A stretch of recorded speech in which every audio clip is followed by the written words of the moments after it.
kita mau melihara tahun pertama, nol lagi, habis, hilang total, dan terus berterus. Mau nanti kita bahas dengan teman-teman semua. Saya punya ide gagasan, tutup hutan tanaman semusim. Pasti rame ini, akan rame di media sosial, lapor ke Pak Gubernur bahwa kehutanan tidak berpihak ke masyarakat. Lanjut. Nah, ini beberapa kondisi di lapangan terkait dengan sampah itu. Jadi masih 50-an% kurang lebih di jalanan, di sungai, dan di memang orang sekarang masih mencibir program Zero Waste itu tetap sampah banyak. Memang sampah itu tidak akan hilang, tetap akan ada, cuman penanganan dan pengolahannya yang harus perlu kita tingkatkan. Memastikan kawasan hutan itu bersih dari sampah. Maksudnya sampahnya pun kalau ada dengan para pihak dikelola dengan baik, terutama di etalase strategis di pinggir jalan kawasan hutan, itu kami harapkan tidak ada timbulan sampah. Lanjut, itu problemnya, Pak. Kita pertemuan kelompok, begitu datang nggak ada yang hadir, sudah diundang. Memang ini kerja berat dan ternyata masyarakat, padahal kita sudah targetkan bisa selesai dalam 2-3 tahun terakhir. Ini misalnya mau membuat surat edaran KPH bagi itu target-target area-area yang kosong si PT untuk mempercepat selesai. Yang penting saya mengerjakan di hutan maunya dia. Pak Bidin jangan bosan-bosan ya. Terus bekerja untuk membentuk kelompok-kelompoknya.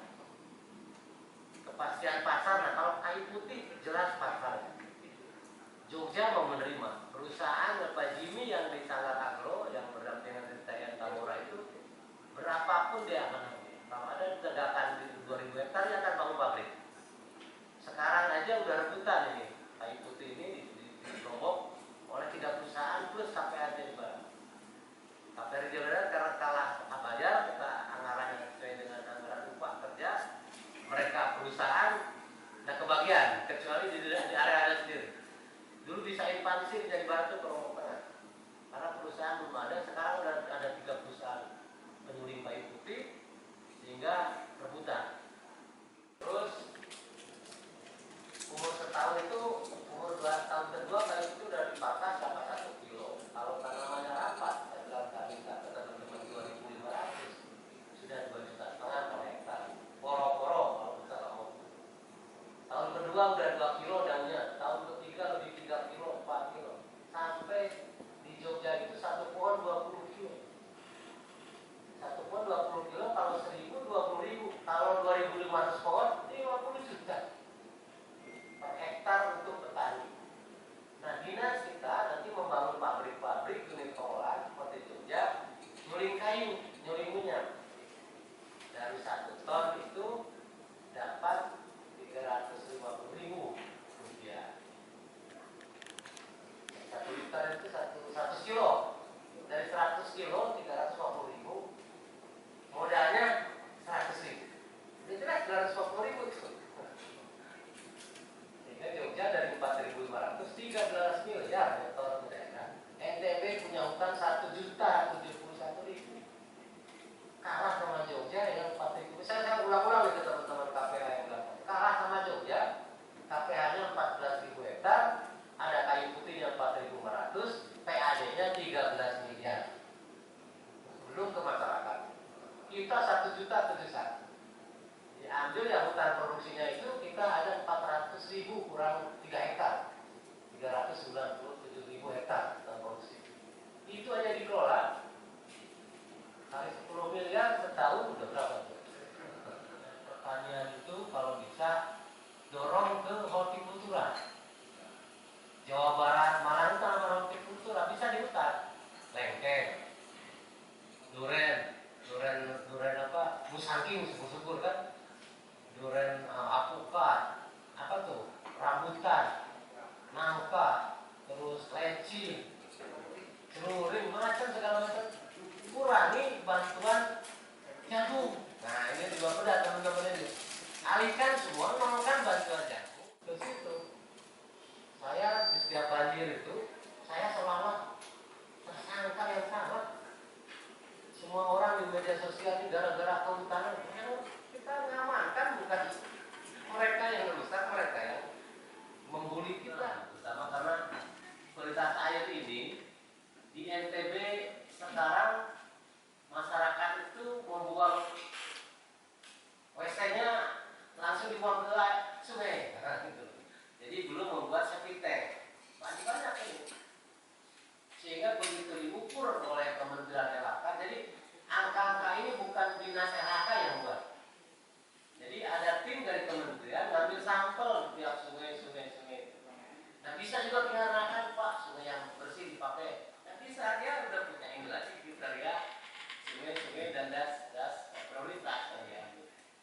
2019 jadi 16. Jadi ada pengolahan di tapak itu ada manajer. Dulu dinas itu kan semua di kabupaten eselon 2. Eselon 2 itu ada seksinya kurang lebih 18 kali 3 staf. Dulu dinas kehutanan yang kepala resort SSPN dari tahun 2000 sampai 2017 tuh 17 tahun Pak kosong kantor SSPH itu. Karena pegawainya rencana kegiatan 2023 di NTB. Terima kasih, Aiksan. Baik, terima kasih banyak Mas Dwi atas informasinya. Jadi tadi Mas Dwi sudah menyampaikan banyak hal terkait dengan target kinerja ya dari bidang PDSKH, kemudian juga bagaimana ada perubahan struktur dan kebijakan. Saat ini ada kebijakan terkait dengan RUU RHL itu yang jadi mainstream kebijakan di PDSKH, kemudian ada lagi terkait dengan bagaimana alokasi support untuk kegiatan RHL di Provinsi Nusa Tenggara Barat, dan tentunya juga ada beberapa dinamika yang tadi juga disampaikan oleh teman-teman di Mas Dwi dan teman-teman di PDSKH. Jadi ini menjadi sebuah catatan untuk kita coba merangkai dari strategi, support, kebijakan sampai situasi dan dinamika yang ada di pelaksanaan bidang masing-masing. Nah, selanjutnya kalau tadi kita sudah mendengarkan dan melihat paparan dari teman-teman perwakilan dari Kementerian Lingkungan Hidup dan Kehutanan, saat ini kita coba menukik lebih tajam lagi ke aspek yang lebih teknis dan spesifik wilayah NTB. Nah, ini nanti kita akan coba dipaparkan oleh teman-teman dari tim Bapeda Provinsi Nusa Tenggara Barat terkait dengan program kegiatan lingkungan hidup Provinsi Nusa Tenggara Barat, dan nanti juga akan disambung langsung oleh teman-teman yang ada di Dinas Lingkungan Hidup dan Kehutanan terkait dengan rencana program atau RKPD dari DLHK Provinsi NTB tahun 2023. Nah, ini kira-kira kita akan melihat runutan dan sesuai dengan niat dan awal kita untuk ikut atau ingin membangun NTB terkait dengan usaha bidang lingkungan hidup dan kehutanan. Selanjutnya salam dan salawat atas isu kewilayahan dan juga yang terakhir nanti pada saatnya adalah terkait dengan penyusunan rencana kerja. Dan sebelumnya kami menyampaikan salam takjim pimpinan kami yang bisa hadir pada kesempatan ini dan kami mewakili pimpinan. Langsung pada pemaparan, perlu diketahui bersama terkait dengan tema dan arah kebijakan ini untuk penyusunan RKPD tahun 2003 adalah tema yaitu peningkatan produktivitas industri dan diversifikasi ekonomi yang inklusif untuk mewujudkan kegemilangan NTB yang berkelanjutan. Pertama adalah penanganan COVID-19 dan pemulihan ekonomi daerah. Yang kedua, peningkatan kualitas SDM. Yang ketiga adalah peningkatan industrialisasi keunggulan daerah. Yang keempat adalah perluasan lapangan kerja. Yang kelima, peningkatan pendapatan asli daerah dan pelayanan publik. Yang keenam, pembangunan infrastruktur layanan dasar dan kualitas lingkungan hidup. Dan yang ketujuh adalah percepatan penurunan kemiskinan. Yang sangat diperhatikan oleh pimpinan kami juga adalah terkait dengan yang poin 7 terkait dengan target penurunan kemiskinan. Jadi menjadi 1 digit dan penanggulangan kemiskinan ekstrim melalui gerakan multi pihak atau multi sektor. Kami lebih membahas kepada apa yang menjadi bidang kami dalam hal ini adalah poin ke-6 untuk prioritas nasionalnya adalah membangun lingkungan hidup, meningkatkan ketahanan bencana dan perubahan iklim. Sedangkan untuk prioritas daerah ada 2 poin, yaitu poin 6 meningkatkan pengelolaan lingkungan hidup dan persampahan atau kondisi luasnya. Dan yang 9 adalah industrialisasi produk unggulan. Di sini adalah salah satunya dari sektor kehutanan, termasuk HHPK-nya, hasil hutan bukan kayu. Lanjut. Terkait dengan indikator makro perlu diperhatikan bersama. Yang pertama adalah pertumbuhan ekonomi tanpa pertambangan biji logam ini mengalami peningkatan, kalau itu trennya baik. Yang kedua, inflasi mengalami penurunan dengan minus 1,8, tren positif. Tingkat kemiskinan ini menjadi meningkat 0,4%.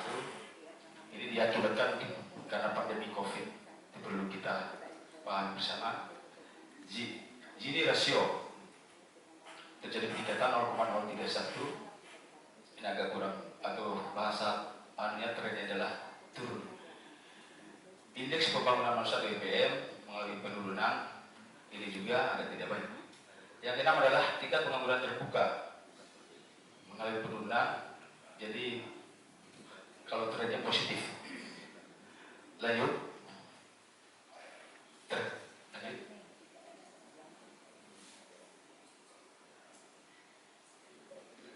Terkait dengan sasaran pembangunan ataupun capaian kinerja tahun 2021 perlu kami sampaikan.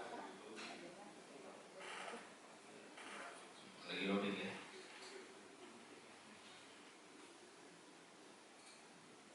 Langsung ke misi keempat. Masih lanjut. Ya. Kami langsung ke misi 4 karena memang berhubungan dengan kami. Misi keempat adalah NTB asri dan lestari. Tadi telah disampaikan oleh Kepala Dinas maupun Kementerian bahwa ada tugas besar kita terkait dengan indeks kualitas tutupan lahan dan juga neraca persampahan. Ini yang menjadi tugas berat dan harapan kami di Bapeda, karena memang tupoksi kami termasuk sinergitas, harmonisasi, koordinasi, dan juga bagaimana bisa menyatukan ataupun stakeholder yang ada, multi pihak ini bisa mencari solusi yang terbaik atau treatment yang terbaik untuk memperbaiki kondisi yang ada, karena ini belum tercapai. Jadi yang merah ini belum tercapai, ini yang perlu dipahami bersama. Mohon maaf Pak Siglis, dan juga kementerian juga bisa memahami di kondisi pandemi juga dari beberapa koordinasi kami dengan teman-teman di LHK bahwa memang satu hal yang menjadi kendala bahwa pandemi sudah tercapai, minimal bisa tertahan. Tetapi terkait dengan masalah indeks kualitas tutupan lahan ini juga harapan kami terkait dengan adanya peningkatan aktivitas masyarakat. Dalam hal ini adalah okupasi yang disampaikan tadi. Terkait dengan hal itu, bagaimana sih? Dan tadi pun kami sudah mendengarkan apa yang disampaikan oleh kementerian bahwa ada beberapa ataupun yang akan dilakukan terkait dengan perbaikan ini. Di antaranya adalah sipil teknis maupun vegetatif tadi. Ada yang namanya KBD, KBR ataupun KTA. Dan insya Allah apabila hal ini benar-benar kita koordinasikan secara bersama dengan seluruh pihak maupun di tingkat tapak, akan sangat baik untuk tahun berikutnya. Next. Lanjut. Ya, kayaknya tadi sudah disampaikan oleh Pak Kepala Dinas terkait dengan isu strategis ini.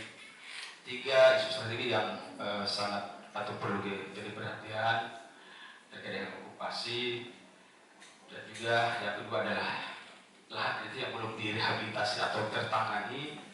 Yang ketiga terkait dengan industrialisasi persampahan lebih secara umum kami sampaikan.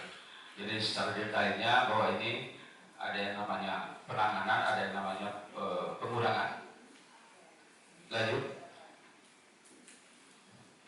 Ya, kami mencoba membuat format karena memang harapan kami pada saat ini mungkin apa yang akan kita rembuk, apa yang akan kita diskusikan terkait dengan penyusunan rencana kerja.